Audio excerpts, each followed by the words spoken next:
ಗೊತ್ತಾ, ಸಕ್ಕರೆ ನಾಡಲ್ಲಿ ಮಹಿಳಾ ದರ್ಬಾರ್, ಜಿಲ್ಲೆಯ ಪ್ರಮುಖ ಸ್ಥಾನಗಳಲ್ಲಿ ನಾರಿಯರದ್ದೇ ಪಾರುಪತ್ಯ.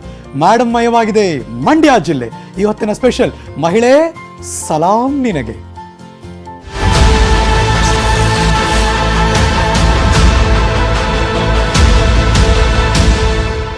ಮಾರ್ಚ್ 8 ಬಂತು ಅಂದರೆ ಅದು ಅಂತಾರಾಷ್ಟ್ರೀಯ ಮಹಿಳಾ ದಿನಾಚರಣೆಯ ದಿವಸ. ಇವತ್ತು ಆ ವಿಶೇಷ ದಿನ. ಮಂಡ್ಯ ಜಿಲ್ಲೆಯ ಮಹಿಳಾ ಮಣಿಗಳ ಬಗ್ಗೆ ಒಂದು ಚಿಕ್ಕ ಇಂಟ್ರೊಡಕ್ಷನ್ ನಿಮಗೆ ಕೊಡಲೇಬೇಕು ರೀ. ಜಿಲ್ಲೆಯಲ್ಲಿ ಉನ್ನತ ಹುದ್ದೆಯಲ್ಲಿರೋರೆಲ್ಲರೂ ಮಹಿಳೆಯರೇ.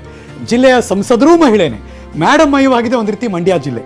ಇಲ್ಲಿ ಸಂಸದೆ ಆಗಿದ್ದಾರೆ ಸುಮಲತಾ ಅಂಬರೀಶ್, ಜಿಲ್ಲಾಧಿಕಾರಿ ಆಗಿದ್ದಾರೆ ಎಸ್ ಅಶ್ವಥಿ, SP ಆಗಿದ್ದಾರೆ ಅಶ್ವಿನಿ, ADC ಆಗಿದ್ದಾರೆ ಶೈಲಜಾ, ಶ್ರೀರಂಗಪಟ್ಟಣ ತಹಸೀಲ್ದಾರ್ ಆಗಿದ್ದಾರೆ ರೂಪಾ, ಗಣಿ ಮತ್ತು ಭೂ ವಿಜ್ಞಾನ ಇಲಾಖೆ ಅಧಿಕಾರಿಯಾಗಿದ್ದಾರೆ ಪುಷ್ಪಾ, ಜಿಲ್ಲಾ ಪಂಚಾಯತ್ ಅಧ್ಯಕ್ಷ ಆಗಿದ್ದಾರೆ ನಾಗರತ್ನ ಸ್ವಾಮಿ, ಉಪಾಧ್ಯಕ್ಷೆಯಾಗಿದ್ದಾರೆ ಗಾಯತ್ರಿ. ಹೀಗೆ ಎಲ್ಲ ಕಡೆ ಮಂಡ್ಯ ಜಿಲ್ಲೆಯ ಎಲ್ಲ ಇಲಾಖಾವಾರು ಬೇರೆ ಬೇರೆ ಪ್ರಮುಖ ಸ್ಥಾನಗಳಲ್ಲಿ ಕೂತಿರೋರೆಲ್ಲರೂ ಕೂಡ ಮಹಿಳೆಯರೇ.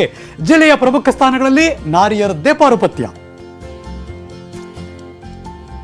ಇವತ್ತು ತುಂಬ ಖುಷಿ ಆಗುತ್ತೆ ನನಗೆ ಈ ವಿಷಯ. ಇವತ್ತು ನಮ್ಮ women's day, international women's day ಇಟ್ಕೊಂಡು ಇವತ್ತು ನಮ್ಮ ಟೀಮ್ ಏನಿದೆ, ಮಂಡ್ಯನ ಲೀಡ್ ಮಾಡ್ತಿರೋ ಟೀಮು ಎಲ್ಲರೂ ಮಹಿಳೆಯರೇ.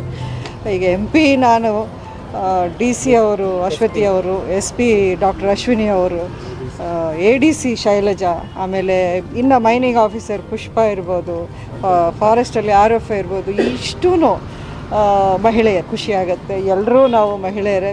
ಹಿಯರ್ ಟು ಡಿಸ್ಕಸ್ ಈ ಮುಂದಿನ ಒಂದು ಹೇಗೆ ನಡಿಬೇಕು ಮಂಡ್ಯದಲ್ಲಿ, ಯಾವ ರೀತಿ. ಇಲ್ಲಿಗೆ ಇವತ್ತಿನ ನ್ಯೂಸ್ ಮುಗಿಸಿ ನಾನು ಹೋಗಿ ಬರ್ತೀನಿ. ಡೂ ರಿಮೆಂಬರ್, ಇವತ್ತು ಬೆಳಗ್ಗೆ 10 ಗಂಟೆಯಿಂದ ನಾನ್ ಸ್ಟಾಪ್ ಬಜೆಟ್ ಸೆಷನ್ ಬಗ್ಗೆ ಡಿಸ್ಕಷನ್, ಮಾಹಿತಿ ಎಲ್ಲವನ್ನೂ ಕೂಡ ನಾನು ಮುಂದೆ ಇಡುವಂಥ ಪ್ರಯತ್ನ ಮಾಡ್ತೀವಿ. ಮತ್ತೆ ಸಿಗ್ತೀನಿ ಮುಂದಿನ ನ್ಯೂಸ್ಗಳಲ್ಲಿ. ಅದರ ಪಕ್ಕಾ ನ್ಯೂಸ್ಗೆ ನೀವು ಯಾವಾಗಲೂ ನೋಡ್ತಾ ಇರಿ News18 ಕನ್ನಡ. ಜಾಲ ನಮ್ಮದು, ಬಲ ನಿಮ್ಮದು.